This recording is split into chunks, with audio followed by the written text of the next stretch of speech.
غیر مقلد اور اہل حدیث میں کیا فرق ہے؟ یہ بہترین سوال ہے۔ زبردست۔ غیر مقلد کا مطلب ہے تقلید نہ کرنے والا، یہ لفظی ترجمہ ہے۔ اہل حدیث کا مطلب ہے حدیث والا، یہ لفظی ترجمہ ہے۔ اب تشریح یہ ہے، تقلید کسے کہتے ہیں؟ تقلید کہتے ہیں آنکھیں بند کر کے بے سوچے سمجھے بغیر دلیل کے کسی کی پیروی کرنا۔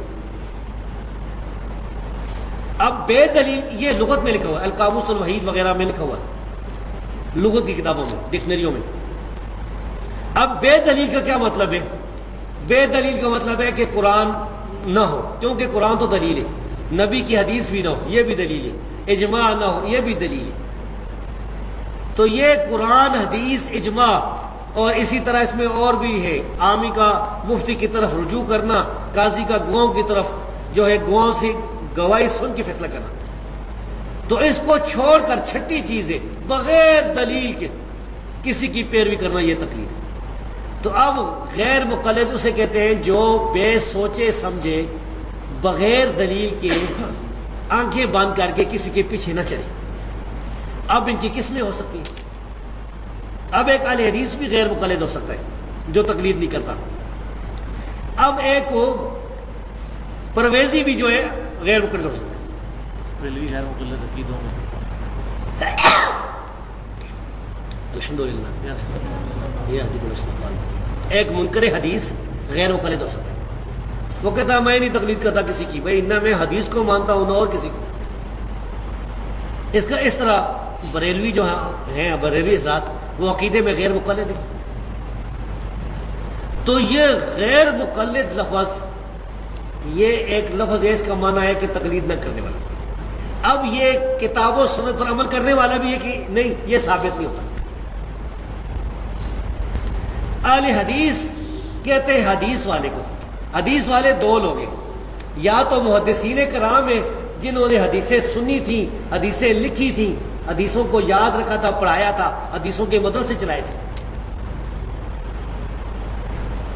دوسرے لوگ جو ہے حدیث پر عمل کرنے والے، اور یہ بات جو میں کہتا ہوں یہ میں اپنی طرف سے نہیں کہتا، ابن تیمیہ رحمۃ اللہ علیہ نے فتاوی میں بھی یہ بات فرمائی ہے کہ اہل حدیث دو قسم کے لوگ ہیں۔ اب یہ جو محدثین تھے، یہ جو حدیث پر عمل کرنے والے تھے، ان لوگوں کا منہج کیا تھا، یہ کس طرح عمل کرتے تھے؟ بھائی یہ لوگ قرآن کو مانتے تھے، حدیث کو مانتے تھے، اجماع کو مانتے تھے، یہ سلف صالحین کے فہم پر کتاب و سنت پر عمل کرتے تھے۔ یہ اپنی مرضی کے مطابق قرآن حدیث پر عمل نہیں کرتے تھے، بلکہ جو صحابہ تابعین سلف صالحین سے ثابت ہوتا۔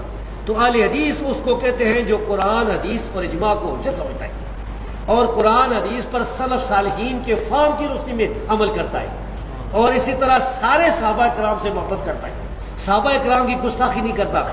جتنے بھی ثقہ تابعین تھے اور تبع تابعین تھے جو ثقہ تھے قابل اعتماد، ان سے محبت کرتا ہے، ان کا احترام کرتا ہے، کسی کی گستاخی نہیں کرتا، سلف صالحین کے منہج اور فہم پر ہے۔